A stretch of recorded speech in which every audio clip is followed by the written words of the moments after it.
The twin suns were high in the sky, burning down on the open market square. People gathered, their voices loud, their eyes eager. It was auction day, not for goods or land, but for aliens. Captured survivors from destroyed planets, sold like tools like animals. The crowd waited in front of a tall, rusted platform. A fat auctioneer stood at the center, wiping sweat from his shiny head. His voice echoed from a speaker around his neck, calling out numbers and names. Strong male from Torix fighter class. Start at 500 credits. Bidding started fast. People shouted. Hands were raised. Money moved. The Torix male was dragged away, his chains CLINK. Then came the next one. Then another. Young, strong, useful aliens. All taken. The crowd stayed excited, their voices sharp. Then the auctioneer clapped his hands. Now, he said with a cruel smile, we have ... her. Two guards pulled a figure onto the platform. It was a female alien, thin, weak, and slow. Her skin was pale green, her hair messy, her arms shaking. She held something close to her chest, a small child, no older than 3. The child didn't cry, didn't speak, just held tightly to its mother. The auctioneer laughed, a broken alien mother, useless and quiet. Doesn't work, doesn't fight, doesn't even talk, but comes with a free child. The crowd laughed. Some turned their heads, others whispered. One man yelled, "Is she even alive?" The auctioneer raised his hands, pretending to beg, "Please, someone, anyone, make an offer. This ... creature needs a home." No one raised a hand. Seconds passed. In a minute, still no one. The alien mother stood there, her legs shaking. She looked down, hiding her face behind her long hair. The child looked around with wide, empty eyes. "Come on," the auctioneer shouted. 10 credits, 5, 1. No hands went up. The auctioneer shrugged. "Well then, I guess no one wants this trash." A voice came from the back of the crowd. "I'll take her." Everyone turned. A man stepped forward. He wasn't rich, didn't wear fancy clothes. His boots were dusty, his shirt old, but his eyes were clear. Calm. He walked slowly to the platform. The auctioneer blinked. "What was that?" The man repeated, "I said I'll take her." And the child. The auctioneer laughed. "You want ... this one?" The man nodded. "Yes," the crowd murmured. Some people chuckled, others stared, confused.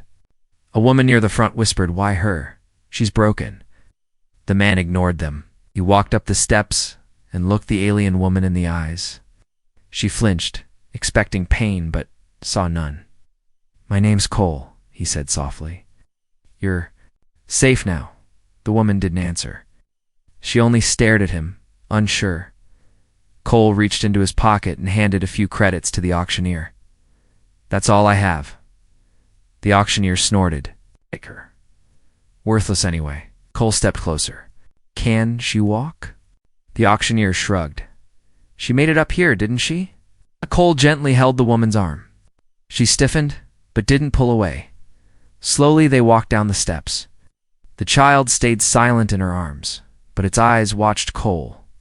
As they walked past the crowd, someone called out, "You'll regret it." Cole didn't answer. They passed the stalls, the fruit stands, the gossiping voices. People pointed. Some laughed, some looked away. But Cole didn't care. He had seen something in her eyes, not weakness, not defeat. He saw life quiet, scared, but still alive. When they reached his old transport truck, he opened the back and laid out a blanket. The woman sat slowly, the child in her arms still silent. Cole sat across from them. He didn't ask questions, didn't touch her. He only said, "I don't know your name, but you and your child, you're not property anymore. People, you'll rest, you'll eat, and then we'll figure it out." The woman stared at him. Her lips parted, then closed. She looked down at her child, who clutched her dress. And for the first time in weeks, she didn't feel like she was falling. For the first time, someone had stopped and seen her. The ride back to Cole's small home was long and silent. Dust clouds rose behind the truck as it rumbled across the dry land. Inside the back, The alien mother sat still, holding her child tightly. The wind passed through the open sides, lifting her tangled hair. She did not speak. She only watched Cole with tired, cautious eyes. Her name was still a secret. Cole didn't try to force her. He glanced back every few minutes, checking if she was okay. She didn't cry. She didn't beg. She just waited. He had seen war. He had seen wounds that never bled, the kind that lived inside a person, and that's what she had. The look of someone who had survived, but lost too much. When they reached his home, a small, lonely shack at the edge of the colony, Cole parked the truck and opened the door slowly. "You can stay here," he said gently. "No one comes around. No one will bother you." She didn't move at first. Then, holding her child close, she stepped down from the truck. Her legs shook. Cole offered his hand, but she didn't take it. She walked on her own. Inside, the house was simple. One bedroom, one kitchen, a soft chair, a quiet light, nothing fancy. But it was clean, and it was safe. Cole pointed to a room with an old bed and said, "You can sleep here." The woman looked around, unsure. She touched the bed like it was. "Made of glass? There's food in the kitchen," Cole added. "Help yourself. And there's a bathroom. Hot water still works." Still no answer. But when she turned away, Cole heard a whisper, not from her lips, but from the child. "Thank you," the little one said. Cole blinked. He hadn't expected it. He smiled. "You're welcome, kid." That night, Cole sat alone in his chair, reading an old book. In the other room, the mother bathed her child. He could hear soft splashes of water, the quiet hum of an alien lullaby, then silence. Later, when the lights were off, he heard her walking, bare feet on the floor. She stood near the door of the living room. Cole looked up. She was holding her child, now wrapped in a blanket. "I don't know." "If I can stay," she said softly, her voice rough from silence. "But I want to say thank you." Cole nodded. "No one's forcing you, but you can stay. For as long as you need." She looked down, then back at him. "My name is Cylon." Cole nodded again. "Cylon. That's a good name." She didn't smile, but her eyes softened. "My son's name is Tavi." Tavi, Cole repeated. "Good to meet you both." Then she stepped back into the hallway. But just before her door closed, she whispered something that made Cole sit up. "I didn't expect kindness, not anymore." The door clicked shut. Cole stared at the hallway for a long time. The next morning, Cylon was already awake. She had cleaned the kitchen floor. The table was wiped down. Tavi was sitting on a chair, nibbling on dried bread. "You didn't have to do that," Cole said. "I wanted to," Cylon replied. "I owe you something." "You owe me nothing," he said firmly. "You're safe here, that's all." She tilted her head. "Why did you take me?" Cole shrugged. "Because no one else would." "And because I couldn't stand seeing you up there like that?" Cylon lowered her eyes. "Most humans wouldn't care. Not most humans." He handed her a cup of warm tea. She held it carefully, as if she was afraid to break it. Well then. She looked at him, really looked. "Do you live here alone?" "Yes, no family." He shook his head. "Not anymore." Cylon didn't ask more. She understood that pain too well. Days passed. Cole went to work during the day, fixing machines in the colony's outer fields. Cylon stayed at home, teaching Tavi how to read the human alphabet. She didn't speak much, but she watched everything. Listened. Learned. One evening, Cole returned home to find dinner already made. Simple food, boiled roots and dried meat, but it was warm and it smelled good. "Thank you," he said. Cylon replied, "I still don't understand you, Cole, but I no longer fear you." That night when she put Tavi to bed, the little boy said something in a soft alien tongue. Cylon nodded. Then she walked to Cole's chair, where he sat reading again. He asked if you were our new tribe. Cole blinked. "What did you say?" said maybe, as she stood silently for her. A moment, then turned and walked back to her room. Cole stared at the door long after it closed. The mornings were peaceful now. Birds chirped outside the small home. Tavi played with sticks in the dust, drawing strange shapes from his mother's world. Inside, Cylon stood by the window, her hands holding a small metal cup. The tea had gone cold. Her eyes were not on the drink. They were lost in the past. She didn't speak much about where she came from. But every night her screams told more than words. Cole would wake suddenly, hearing her voice cry out in alien tongue. Words of pain. Fear, begging, always begging.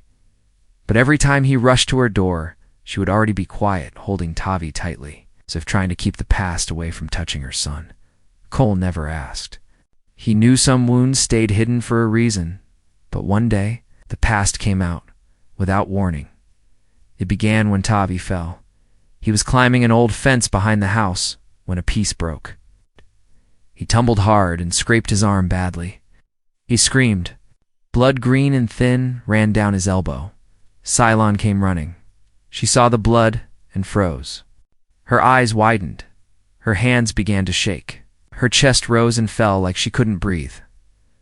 Cole picked up the boy. He's okay, just a cut, but Cylon wasn't hearing him. Her eyes were locked on the blood, on the way it soaked into, the dirt on the color, the smell. She dropped to her knees, covering her face. She whispered in her native language, then started sobbing. Tavi, though in pain, reached for her. Mama, he said softly. Cole carried him inside, washed the wound, wrapped it, and gave him something to eat. The boy calmed quickly, but silent. She didn't come in. Cole found her still outside, sitting in the dust, her eyes red, her voice shaking. I failed him, she whispered. Again, no, Cole said gently. It was just a small fall. Cylon shook her head. You don't understand. She looked up at him. And finally, she spoke her story. I was born in a city of light, she said. Towers that touched the clouds, rivers that glowed in the night. I was a high daughter, born to lead. Cole sat beside her, listening. My people had traditions. Old, cruel ones. Every 100 years, we offered the firstborn children of the nobility to the Flame Council, for power, for peace. She paused, her voice cracked. When I bore Tavi, they came. They said he would bring balance or be burned trying. Cole clenched his fists. They wanted to sacrifice him. Yes, I refused. They called me a traitor. I ran. I hid. But they found me. Her hands touched the scars on her arms, the ones Cole had seen but never asked about. They punished me, broke me. Not to kill me, but to remind me I was nothing without them. She looked at the house now, the child playing inside. Her voice fell to a whisper. I watched them hurt others, watched them take mothers like me and sell them to traders. And when they brought me to that auction, I had given up. Cole said nothing. His heart was heavy. But then you raised your hand, she whispered, and for the first time, no chains followed. That night, she didn't scream in her sleep. Instead, Cole heard soft singing, a lullaby in her native tongue. Gentle, peaceful, in the morning Cylon stepped out. Wearing one of Cole's old shirts tied neatly at the waist, her posture was straighter, her hair clean and brushed. She looked different. It's not like someone healed, but like someone trying to heal. She handed Cole a folded cloth. What's this? He asked. I stitched it last night. It's not much. But I wanted to give something back. He unfolded it. It was a small hand-sewn patch with his name stitched in her language, Cole, written in golden thread.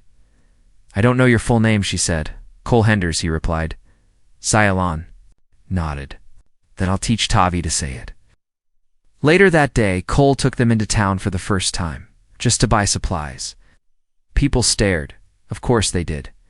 Humans and aliens didn't live like families. But Cylon walked beside Cole, not behind. Her hand gently touched his elbow as if asking, Is this all right? Cole gave a soft smile and said, You belong here. For the first time, she smiled back. It was small, broken, but real. And behind her, little Tavi ran through the marketplace, laughing for the first time. The sky above the colony cracked with thunder, but there were no clouds, only flame. A sleek black ship roared overhead, casting a long shadow across the dirt streets. It was not human-made. Sharp wings, glowing red lights. And silent descent said only one thing: someone powerful had come. Silen was standing at the garden fence, watching Tavy plant a seed. But when she saw that ship, she froze. "No," she whispered, her hands trembling. Cole ran outside. "What is it?" She didn't answer, not with words. Her eyes were locked on the ship as it settled near the trade post, hissing steam and fire. She grabbed Tavi, pulled him close, and whispered in a voice filled with fear, "They found us." News spread fast through the colony.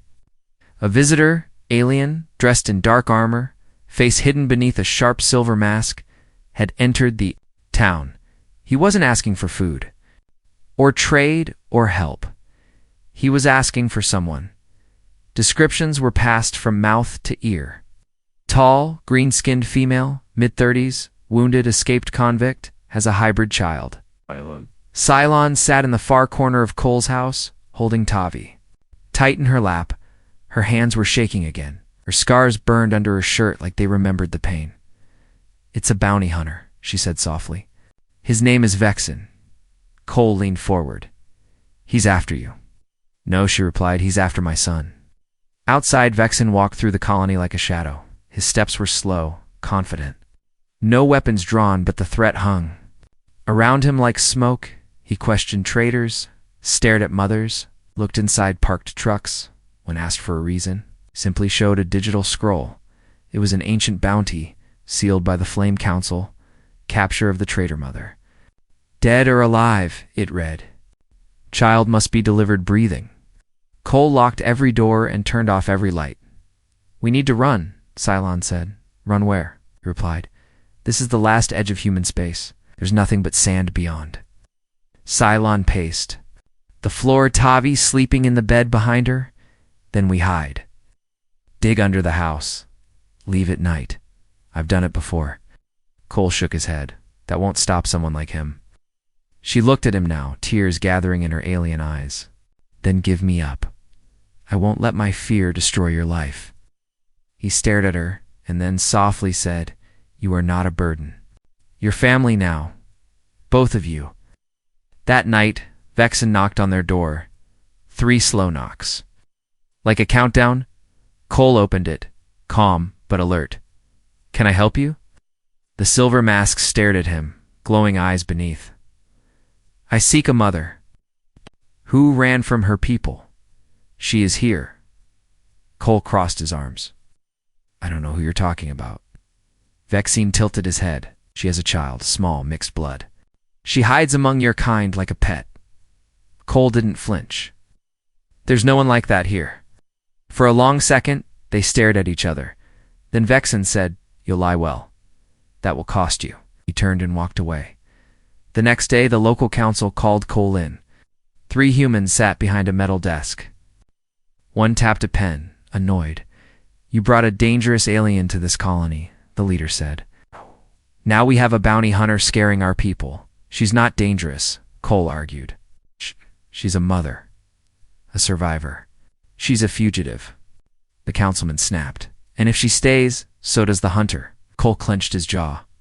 "You didn't care when I lived alone on the edge of town. You didn't care when she cleaned up the broken pipes behind my house or helped your children. Read in the market." The councilwoman said quietly, "That doesn't change her past." "No," Cole said, standing up. "But maybe it changes her future." That evening, Cole returned home. Silen was packing. She looked at him with tired eyes. "A leaf. Tonight, if I run, maybe Vexen will follow. You and Tavi can stay." Cole stepped forward. "We won't let you run alone again." "Don't understand," she whispered. "They want my son. Even if I go, they'll chase him forever." Cole looked at the child, curled up on the couch. He thought of the small voice saying thank you, the stitched patch with his name, the first smile, first laugh. And then he said it. "Then we fight." Cylon blinked. "You would fight them for family?" he said. "Always." She stared at him for a long time, and then she nodded. No more running. Not this time. The stars blinked above the colony, silent witnesses to what was coming. Cole sat outside his small house, sharpening an old tool. It wasn't a weapon, not really. Just something to hold, something to remind him that he still had control. The wind was cold that night. It carried fear inside. Saylan whispered lullabies to Tavi. The child had no idea a bounty hung over his head, that warriors from the stars wanted to take him away. Cole stared at the sky. He had seen many strange things in this galaxy, pirates. Machines, aliens full of fire. But nothing ever tested him like this. Cylon stepped out, her eyes tired. He's asleep, she said. Cole nodded. He doesn't know. Should we tell him? She shook her head. No, let him believe we're safe. Just for one more night. He sat quietly for a moment. Then Cole turned to her. I've decided something, he said. They come, I won't hide you. Stand in front, Cylon blinked, stunned. Why would you do that? 'Cause no one ever did it for me, he said. And I see myself in him, in both of you. The next morning, Vexen returned. Not to search, but to threaten. He stood in front of the colony council, his voice booming through speakers on his mask. I will burn this place if the traitor is not handed over. The humans panicked. The shopkeepers closed their stores. Mothers pulled their children inside. One councilman walked to Cole's home. He didn't knock, just shouted, we can't protect her anymore. If you care about this colony, send her away. Cole stepped outside. She's not leaving. The man's eyes widened. Are you out of your mind? She's family now, Cole replied. You'll bring fire down on all of us. Cole took a deep breath and let it come. That night, Cole returned home to find Cylon sitting on the floor, clutching a small silver object, a broken crest, shaped like a flame. This was once mine, she whispered. It meant I was chosen, respected.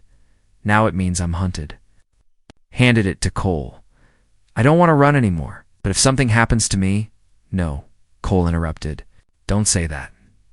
She looked at him, eyes full of sorrow. Promise me if I fall, you'll protect Tavi. He reached out, took her hand. I won't let either of you fall. The next day, Cole made a bold move. He walked straight to the colony council and placed a petition on the table. I want her protected under human law. The council members stared. You want to give her citizen rights? Yes. She's not human. Neither is her child, Cole said.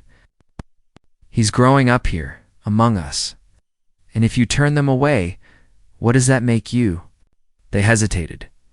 Then the councilwoman asked, what gives you the right to claim her safety? Cole looked her in the eye and spoke 4 words. Because she's my wife. The council went silent. Cylon wasn't his wife. Not yet. But Cole had made his choice. The council stared at each other, then at the documents, then at Cole. If you're serious, the leader said, you'll need to sign it. I will. You'll also need a witness. Cole turned to the door. Cylon was standing there, holding Tavi's hand. She had heard everything. She walked forward. I'll sign too, she said softly. Later that evening, Cole prepared dinner. Nothing fancy, just warm food, the way she liked it. Cylon helped clean the table, her hands moving slowly, thoughtfully. When Tavi fell asleep, she sat down beside Cole and looked at him. You would tie yourself to me, just to protect us? Cole nodded. Not just for protection, for something else too? Cylon looked down. What? For the first time, I feel like I'm not alone anymore. She smiled quietly. I never had a real bond, she said. In my world, everything was duty, image, power. No one ever... chose me. Cole reached across the table, took her hand gently. I choose you now. She looked into his eyes. And this time, the smile stayed. The next morning, Vexen stormed into the colony square. He demanded answers. But the council stood tall. She's now a registered human spouse. She's protected by colony law, Vexen growled. This is a lie. She is not your kind. But the law did not care. Cole stepped forward. She's my wife. Touch her and you'll face me. Vexen stared at him, at the man, who had nothing but still stood like a wall. He said nothing. He turned, and he walked away. For now that night, Cylon stood by the window. The stars looked less cold. She turned to Cole and whispered, "You didn't. Just save me, ... You gave me a name I could stand under." Cole pulled her close. "You're not standing under it," he said. "You're standing beside it." The morning sun touched the colony softly, as if it too sensed something important was about to happen. People gathered near the council building, not for a trial or a protest, but something new, something strange. In the middle of the open square stood a small wooden platform, a single chair, 2 flags, one for humans, one blank. Silent wind moved through the crowd. Cole stood at the edge of it all, adjusting his shirt collar. His hands weren't shaking, but his heart was. He wasn't used to attention. He wasn't a hero. Cylon stepped out from behind him, holding Tavi's hand. She was dressed in a simple human-made dress, sky gray, stitched by hand. Her hair was brushed smooth, her scars uncovered. Not hidden, not ashamed. She looked fragile, but unbreakable. The people didn't speak. They simply watched. Most had ignored her before. Now, they waited to see if she truly belonged. The council leader stepped forward. "Today, we hold a naming ceremony," he announced. "It is rare, it is unusual, but it is lawful." He held up a scroll. "By human tradition, when a citizen claims another as family, we may grant the family name by choice, not by birth." He turned to Cylon. "Do you accept this name, not as protection, but as your identity?" Cylon nodded. "Yes." "What name do you choose?" She turned to Cole, her voice firm. "Henders." "My name is Cylon Henders." There was a moment of silence, then a murmur. People whispered, "Shh," not in anger, not in protest, but in recognition. The council nodded. Double quotes. "Then from this moment, you are one of us." But the moment didn't end there. The leader looked at Cole and the child. Cole stepped forward, placing his hand on Tavi's shoulder. The boy looked up, unsure, but calm. "Tavi is my son now," Cole said. "By heart, by home, ...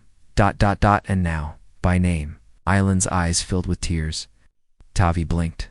The council nodded. Again, "Then the name is his too." Suddenly, a cold voice rang out. "That name does not erase her blood." Vexen. He stood at the back of the crowd, armor shining under the sun. He walked forward slowly, not attacking, not shouting. But his presence was enough to split the air in two. "You think a name protects you?" he said, facing Cylon. "Yo. Think these weak humans can hide you forever?" Cole stepped in front of her. "She doesn't need to hide." Vexen's eyes narrowed behind the mask. "The Flame Council will not stop. They never do." "Then let them come," Cole replied. "We're not running anymore." Vexen looked at the crowd, at the humans who now stood behind Cole. Farmers, traders, teachers, not warriors. Not afraid. He turned to Cylon. "You were once powerful, and you gave it up for a child. Now you hide behind a man." But Cylon stepped out from behind Cole. She stood tall. "I don't hide behind him. I stand with him." Her voice was clear, steady. "I gave up a throne for love, for my child, for peace. That doesn't make me weak. Makes me something your masters fear, a mother with nothing left to lose." Even Vexen paused. For the first time he saw it. She was not broken. She was reborn. Then Tavi stepped forward. Small, but brave. He pointed at Vexen and shouted, "You can't take my mommy." Laughter broke through the crowd, not cruel, but warm. It was enough to break the tension. Even Vexen didn't respond. He stood silently for a moment. Then, without a word, he turned and walked away, back to his ship, back to the stars. That night, Cole cooked dinner, roasted roots, baked fish, warm bread. Cylon set the table. They didn't say much, but when they sat down, Cole lifted a glass and said softly, "Two names, two family." Cylon raised her glass. "To finding home," Tavi raised his, spilling half of it. "To mommy and daddy." They laughed. a family not made by blood but by choice. Later, when the stars filled the sky again, Cylon stood outside. She stared at the stars that once cursed her, and now no longer owned her. Cole joined her, wrapping a blanket over her shoulders. "What are you thinking?" he asked. She smiled softly. "I used to look at the stars and feel fear. Now I look at them and feel ... nothing. Because I no longer belong to them." "You belong here," Cole said. She nodded. "Yes, I do." And this time, she reached for his hand first. The winds of the colony had changed. Where once they blew dust and silence, now they carried laughter. Children ran through the streets. Markets buzzed. Even the stars above felt less cold, and on the edge of the colony, in a small, quiet house, lived a family that had no blood ties, but a bond stronger than any rule or tradition. Cyan, once a hunted mother, now woke each morning with purpose. She no longer checked the windows first. She no longer packed a bag by the door. She baked bread, watered plants, taught her son to read in both tongues, hers and Earth's, and every day Cole sat beside them after work, his hands still stained with machine oil, listening to Tavi stumble through words and giggle at his mistakes. This was not the life either of them expected, but it had become the only life they wanted. One afternoon, Tavi came home from the colony school, carrying something carefully wrapped in cloth. "Mama," he said proudly, "I made this for you." Cylon unfolded it. It was a drawing made with human markers, a picture of their house. She stood beside it, tall and smiling. Cole was beside her, one arm around her shoulders. Tavi was in front, holding both their hands. But what made her stop was what was written at the bottom, in awkward, wobbly letters: "The Henders family." She stared at it, the words blurring through her tears. Cole walked in, saw her holding the drawing, and smiled. He said he worked on it for 2 days. Cylon looked up at him, then back at the picture. "He knows ... he belongs." "So do you," Cole said gently. That night, Cylon sat on the porch, watching the twin moons rise. Cole sat beside her, silent the way he always was when words weren't needed. She took a breath. "I still think about my world sometimes," she said. "Not because I miss it, but because I survived it." Cole nodded slowly. "It didn't break you." She smiled faintly. "No, but it did teach me how to recognize something precious." He glanced at her. "What's that?" She turned her head and looked at him. "Someone who sees the invisible, who hears the silence, who chooses what others throw away." "Make it sound noble?" Cole chuckled. "It is," she said. "It saved us." The next morning, something unexpected happened. The colony's com tower buzzed with a message. A diplomatic broadcast, not from the Flame Council, not from bounty hunters, but from a neutral alien envoy. They had received word of a human who had granted asylum to a former noble, a mother who defied tradition to protect her child. The envoy's message was brief, to the human named Cole Henders. "Your act of mercy has sparked a conversation among many systems. The Flame Council's hold is weakening. You may not see it, but your choice has changed more than one life." Cole read the message aloud. Cylon sat beside him, stunned. She whispered, "You did more than save us. You made them notice." Cole folded the message and put it aside. "I didn't do it for them," he said. "I did it because it was right." Weeks passed, then months. Cylon became a helper in the colony school. Tavi made friends, human and alien. Cole fixed broken solar panels and built toys out of spare parts. And on one special morning, under a blue sky and the laughter of children, a small ceremony was held in the town square. No grand speeches, no flags, just a table, a pen, a document. Cole signed it first, then sighed. It was simple, powerful. Adoption papers. Tavi's name was now official. He ran to them and threw his arms around both. "You're really my mama and papa now." "We always were." That night, as stars filled the sky, Cole and Cylon stood together on the rooftop. No ships chased them. No threats lingered in the shadows. just peace. She rested her head on his shoulder. Did you ever imagine this life? Oh, he said. But I wouldn't trade it for anything. She smiled. Not even your quiet nights and empty chairs. He chuckled. Especially not those. They stood there for a while watching the stars, not as enemies. Not as escapees, but as a family. One made by choice, not by chance, and far above them.